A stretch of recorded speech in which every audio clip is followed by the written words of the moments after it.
¿Qué tal? Saludos y bienvenidos de nuevo a los encuentros digitales del Grupo Multimedia de Comunicación La Cerca. Hoy es momento de hacer balances sobre la situación del sector agroalimentario de nuestra región de Castilla-La Mancha y lo vamos a hacer pues, de la mano de uno de los máximos representantes de este área en la región, del consejero de Agricultura, Agua y Desarrollo Rural, Francisco Martínez Arroyo. ¿Qué tal? Muy buenos días. Hola, buenos días. Gracias por recibirnos una vez más. Nada, un placer estar con vosotros. Bueno, consejero, el sector del campo lleva atravesando un periodo de dificultades. Tenemos la pandemia, la guerra entre Ucrania y Rusia también, y luego esta semana las lluvias, esas heladas, que han repercutido un poco también en los cultivos de nuestra tierra.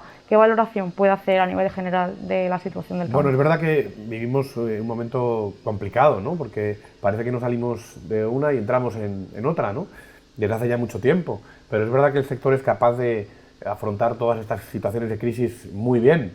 Y desde luego creo que es de esos sectores de la actividad económica que podemos decir que son resilientes, que se adaptan muy bien a los momentos difíciles, ¿no?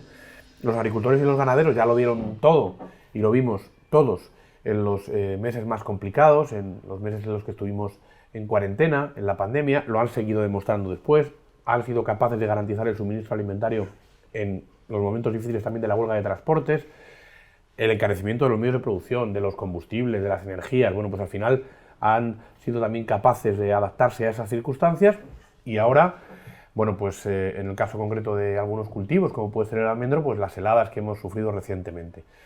En un contexto más de largo plazo, o más intemporal, podemos decir, bueno, pues se aprecia una mejora del sector agroalimentario clarísima en Castilla-La Mancha. Yo en el año 2015 me encontré con un sector que era el 12% de la economía de la región y hoy es más del 17%. Y esto significa que el sector va creciendo, a pesar de las dificultades. Bueno, nosotros desde la Administración intentamos acompañar ese proceso de crecimiento, facilitar la situación del sector y ayudar a aquellos que más innovan, que más empleo generan. Bueno, yo creo que hay una colaboración muy interesante que está haciendo que el sector aquí en Castilla-La Mancha sea claramente el puntal de la economía, ¿no? ¿Cómo está siendo la repercusión del conflicto bélico en lo que respecta pues, a las importaciones y exportaciones de productos de Castilla-La Mancha? Había mucho miedo, mucha incertidumbre también. En este momento, ¿cómo se encuentra? Bueno, hemos vivido situaciones difíciles, sobre todo bueno, pues vinculadas a la huelga del transporte, que coincidió también con el comienzo de la guerra, por decirlo de alguna manera, y la falta de materias primas, por ejemplo, para la elaboración de los piensos, que se necesitan para la alimentación animal. Fue una de las cosas que decidimos rapidísimo desde la Consejería de Agricultura, nos pusimos a trabajar con el sector de la alimentación animal, en la cadena agroalimentaria, con los camioneros para garantizar pues, la seguridad del transporte y que llegara la materia prima para la elaboración de los piensos. Quizá fue el momento de más tensión y creo que hicimos un buen esfuerzo de colaboración entre todos que permitió que los animales tuvieran alimento en Castilla-La Mancha, que era muy importante en aquel momento. Hemos tenido la influencia, lógicamente, del girasol, del déficit de entrada de producto procedente de Ucrania. Probablemente en los próximos meses veremos todavía más el efecto de ese déficit de entrada de girasol procedente de Ucrania, pero al mismo tiempo hemos tomado medidas necesarias. Por ejemplo, que se pueda sembrar toda la superficie que los agricultores tienen habitualmente la obligación de dejar en barbecho. Y sembrar en Castilla-La Mancha en este momento del año significa sembrar girasol, con lo cual yo creo que vamos a compensar la pérdida del girasol de Ucrania en los próximos meses con parte de lo que se va a sembrar aquí. Y luego también el sector del aceite de oliva pues respondió muy rápido y puso a disposición, sobre todo de la restauración, de la hostelería, un producto excepcional que es el aceite de orujo de oliva, que es un competidor del girasol, que sirve para freír y que además bueno, pues, consigue frituras excelentes. Y creo que además, bueno, pues, no hay mal que por bien no venga, o en este caso, por decirlo de otra manera, hemos hecho de la necesidad virtud, hemos aprovechado un hueco que dejaba el girasol y se ha cubierto con el aceite de orujo de oliva, que también se elabora en Castilla-La Mancha. Es decir, el sector es siempre capaz de adaptarse y yo creo que nosotros, bueno, pues estamos trabajando en este momento bien para ayudar al sector a acomodarse a las circunstancias. Identificamos rápidamente también la problemática por el encarecimiento de los costes de producción en el sector lácteo. Dimos una ayuda específica para el vacuno de leche que se paga este mismo mes de abril con fondos propios del Gobierno de Castilla-La Mancha. Identificamos la problemática en el vacuno extensivo también. Precisamente acabamos de resolver la convocatoria para unos 700 ganaderos, cerca de 6 millones de euros extraordinarios para el vacuno de carne extensivo, y ahí incluyo también el ganado de lidia. Bueno, en fin, hemos estado siempre trabajando para adelantarnos un poco a los acontecimientos y finalmente todas estas actuaciones concluyen con la decisión que se ha tomado a nivel nacional de poner a disposición del sector pues más recursos públicos que nunca, sobre todo al sector ganadero, el vacuno, el caprino y el ovino de leche, y también todos los sectores de aptitud cárnica, que son realmente los que más dificultades tienen y que van a poder contar con cerca de 360 millones de euros de fondos propios nacionales, una ayuda directa que nunca se había dado en esa dimensión y que significa que las administraciones hemos estado cerca del sector, los gobiernos hemos colaborado y yo creo que el sector al final, los agricultores, los ganaderos, la industria, las cooperativas se benefician cuando la administración colabora y desde luego piensa en futuro, piensa en progreso, en la gente que más lo necesita. Bueno, pues en eso estamos. El sector fue muy crítico, ha sido muy crítico también con las administraciones públicas. Vimos una gran manifestación en Madrid el pasado mes de marzo. ¿Cómo ve también esto? Bueno, respecto a la manifestación, pues respetar lógicamente que el sector demande mejoras en la ciudad, ¿no? Que el medio rural vaya a manifestarse al medio urbano y en este caso a la capital de España, pues no es malo de por sí, ¿no? Es verdad que algunos han instrumentalizado esa manifestación, ¿no?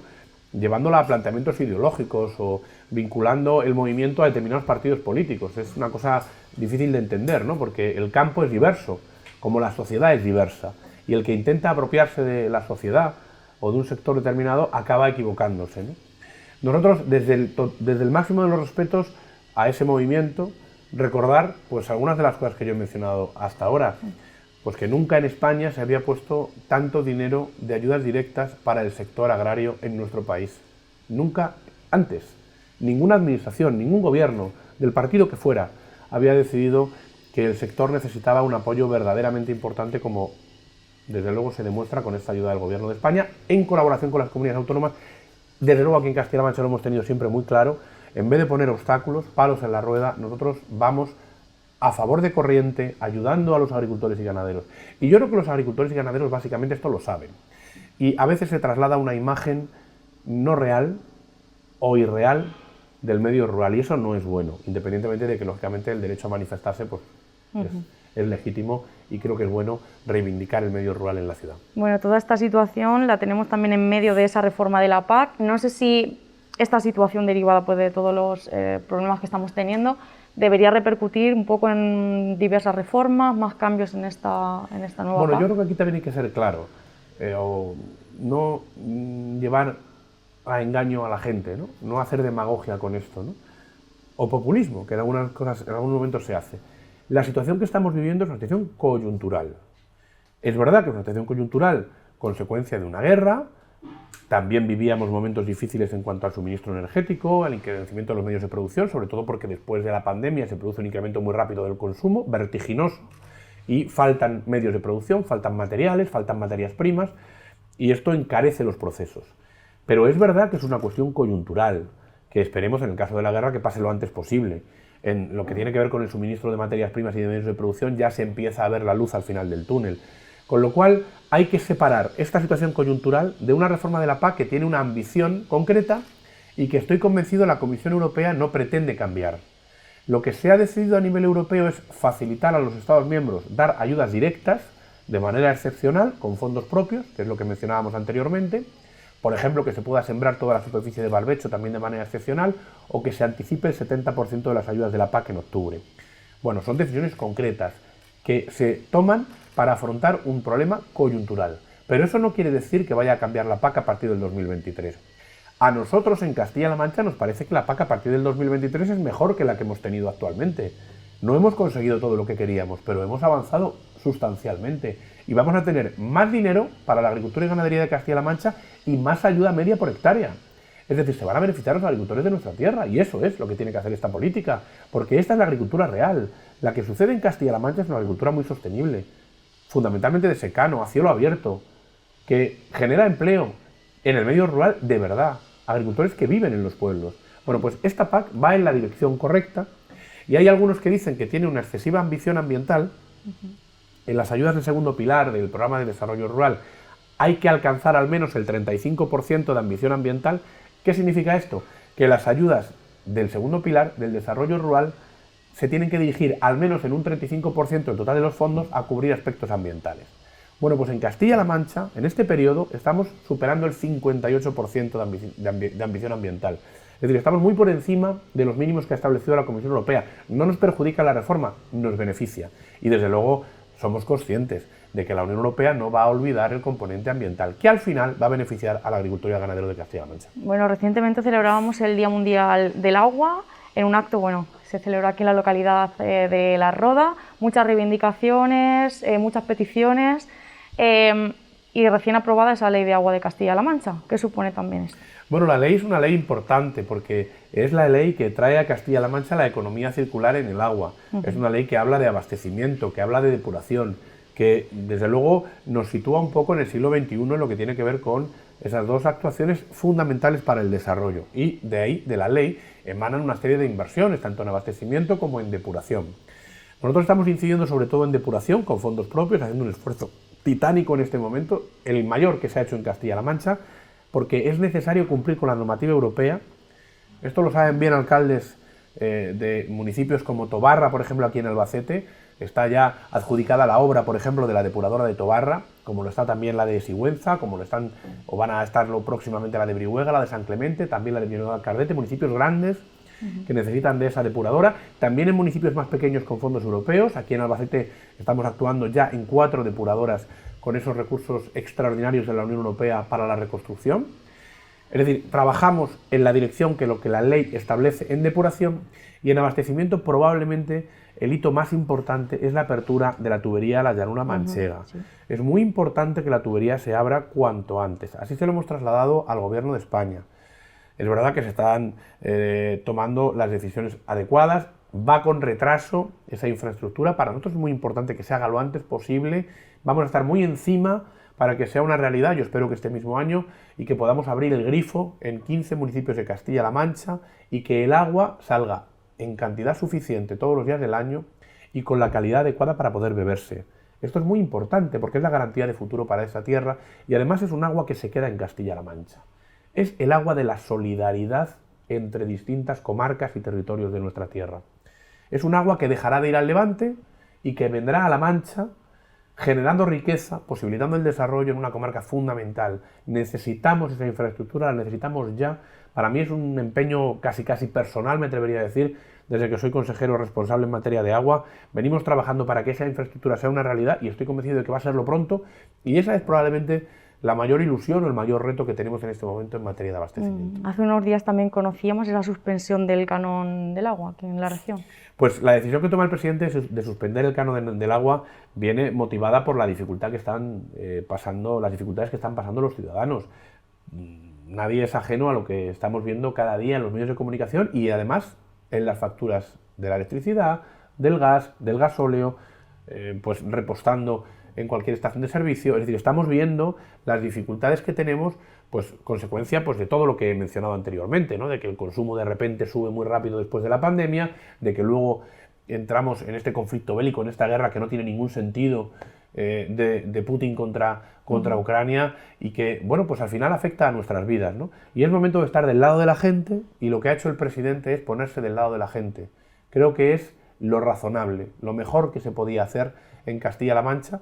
Ese canon ambiental del agua que emana de una directiva europea y que tienen todas las comunidades autónomas en España, que aplican desde hace mucho tiempo, pues seguro que se tiene que aplicar en Castilla-La Mancha, pero no era el momento y ahora es momento de estar del lado, de parte de la gente. Ojalá otras comunidades autónomas pues tomaran esa decisión valiente que ha tomado el presidente de renunciar a una parte importante de ingresos que eran necesarios, y lo son, para hacer infraestructuras, pero que sobre todo nos permiten cumplir con la normativa europea, que exige que exista un canon como este y que, bueno, pues en otros lugares en los que, como digo, ese canon existe, pues se lo quiten a los ciudadanos. No parece que vaya a ser así. Hemos trasladado algunas veces al presidente del Partido Popular en Castilla-La Mancha, pues que tenga la valentía de decirle al señor Núñez Feijóo, que tiene un canon así en Galicia desde hace más de 10 años, que lo quite, ya que está diciendo que en Castilla-La Mancha no lo haya, ¿no? Bueno, yo creo que el presidente siempre está varios pasos por delante, del lado de los ciudadanos de Castilla-La Mancha, y esto desde luego pues lo saben bien los ciudadanos de Castilla-La Mancha. Y grandes noticias también para la comunidad de regantes de Albacete y de Ciudad Real con esa firma de convenios para las obras. Pues es muy importante la cuestión del regadío aquí en Albacete de manera particular. Cuando hablamos de agua yo siempre hablo de 3 cuestiones, las mezclo además porque creo que tienen todas mucho que ver en nuestra tierra: el agua, el abastecimiento y el regadío. No es casualidad que el presidente pues me encargara a mí como consejero de Agricultura las competencias en materia de agua, básicamente porque el regadío es muy importante, además de que porque había que relanzar otras cosas y él consideró que yo podía ayudar a que eso fuera posible, como hemos mencionado la tubería o las infraestructuras de depuración, pero el regadío es trascendental en nuestra tierra porque aprovechamos muy bien el agua y el agua nos genera una renta muy superior. En cultivos leñosos podemos estar entre 2 y 3 veces la renta de un cultivo sin agua, y en cultivos hortícolas pues podemos estar entre 5 y 6 veces la renta de un cultivo sin agua. Para nosotros son muy importantes los cultivos de la cebolla, del ajo, donde somos líderes a nivel europeo, el melón o la sandía, para los cuales necesitamos agua. Nuestros agricultores y ganaderos saben bien cómo utilizar el agua. Nosotros hemos hecho un esfuerzo muy grande en los últimos años, vamos a seguir haciéndolo en modernización de regadíos. Ahora se están invirtiendo aquí en Castilla-La Mancha 185 millones de euros en regadío, en modernización de regadíos, es decir, en ahorro de agua para regar mejor, que sea ese agua más productiva, y esa inversión, que es la más grande de nuestra historia, está beneficiando a 20.000 comuneros. Hay una muy importante, que a mí me hace especial ilusión aquí en la provincia de Albacete, que es la sustitución de bombeos en el Júcar, que es una infraestructura absolutamente necesaria, demandada, que tenía 20 años de retraso y que va a ser realidad, se va a poder hacer gracias a los fondos europeos. Son 77 millones de euros para todos los regantes del Júcar aquí en la provincia de Albacete, y esas inversiones pues históricas, porque van a suponer un antes y un después para esos agricultores, para esa comarca que tanto depende de la agricultura. Y mencionabas los proyectos de la SEIASA, que se firmaron el otro día, uno en Ciudad Real, otro en Albacete, en Balazote la Herrera. En el caso de Balazote la Herrera, para instalar placas en las balsas, que es un método pues fundamental ahora mismo para ahorro energético, y desde luego va a beneficiar a los regantes. Y vamos a firmar, pues espero que a la vuelta del verano, otro convenio con SEIASA que va a beneficiar a otras 4 comunidades de regantes, 3 o 4 comunidades de regantes también de la provincia de Albacete. Consejero, ¿tenemos noticias o novedades relacionadas con los planes hidrológicos? ¿Cómo va a afectar aquí a Castilla-La Mancha? Bueno, pues tenemos novedades, estamos cerrando un poco los trabajos, hemos hecho una negociación pues técnica hasta el límite, podría decir, seguimos haciéndola a nivel político, se están cerrando algunos flecos que quedaban, pero algunas cuencas las tenemos, por decirlo de alguna forma, cerradas. Una muy importante, por lo que representa en nuestra región, y aquí particularmente, es la del Júcar. Estoy muy satisfecho del trabajo que se ha hecho. Con el presidente de la Confederación, con el Ministerio para la Transición Ecológica, hemos cerrado un muy buen acuerdo para Castilla-La Mancha, y voy a mencionar una sola cuestión, que para nosotros es fundamental. Nosotros le propusimos al Ministerio, a la Confederación, una reserva específica de agua en la planificación para los jóvenes que se incorporaran en los planes de incorporación que saca el Gobierno de Castilla-La Mancha. Esto no sucede en ninguna otra cuenca en España, y la del Júcar va a ser pionera. Vamos a hacer una especie de proyecto piloto, porque no se hace en ningún otro sitio, con una reserva específica para que se incorporen los jóvenes. Esto es, para mí, fundamental. Es difícil alcanzar un acuerdo que piense tanto en el progreso de una tierra que el que hemos alcanzado con la Confederación del Júcar. Es de esas confederaciones de las que, bueno, pues yo creo que entre todos hemos sido capaces de identificar los problemas. Va a haber una reserva específica para los regantes, los regadíos de la Gineta, que era una demanda del sector. Las cantidades necesarias para la sustitución de bombeos van a estar en la planificación. En fin, yo creo que sinceramente en el Júcar, pues todos los flecos que quedaban, pues los doy por conseguidos, por logrados en el cierre de la planificación. Pues estos días se va a producir o se va a reunir el Consejo del Agua, y en el Consejo del Agua pues se va a aprobar esa planificación, que yo espero que no sufra modificaciones. En cuanto a la del Segura, pues también, yo creo que básicamente los intereses de Castilla-La Mancha están recogidos en la planificación. Nos faltaban algunos flecos que se están cerrando en este momento para garantizar el regadío en Albatana y en Ontur, que es probablemente lo único que quedaba en cuanto al Segura, con lo cual también muy satisfecho. Y nos queda bueno, pues cerrar algunas cuestiones en el Tajo importantes para Castilla-La Mancha, que es mantener el caudal ecológico que se proponía en el borrador, y algunas cuestiones en el Guadiana que yo espero que también se resuelvan bien. Soy optimista, creo que se ha hecho un buen trabajo, desde luego los técnicos han trabajado fenomenal. Tengo que reconocer el trabajo que se ha hecho aquí en la Delegación Provincial de Albacete, el trabajo que se ha hecho en la Consejería de Agricultura por parte de los técnicos de la Dirección General del Agua, los propios directores. Bueno, yo creo que hemos trabajado juntos y al final ese trabajo va a tener buenos resultados, va a tener sus frutos. Bien. Bueno, ya para terminar, la ley de la viña y el vino, también pendiente, estamos... Bueno, es una ley también importante, es de esas leyes que deberíamos haber tenido antes. Yo en la legislatura pasada, impulsamos un plan estratégico del sector del vino, quisimos hacer el plan antes que la ley, y ahora vamos a hacer la ley en función de lo que determina el plan, y la ley, bueno, pues responde a los intereses del sector. ¿La estrategia cuál es o cuál es el objetivo? El objetivo prioritario, bueno, alcanzar una facturación que yo propuse en el 2025 de 2.500 millones de euros en el sector del vino. Vamos por buen camino y para eso es necesaria una ley que priorice las figuras de calidad, que priorice el embotellado frente al granel, que apueste por la promoción y, bueno, pues luego que garantice la trazabilidad que tanto hemos defendido desde el Gobierno de Castilla-La Mancha en el 2015. Y la ley nos va a posibilitar todo ello. Y la previsión es que se apruebe en las Cortes antes de que acabe el año.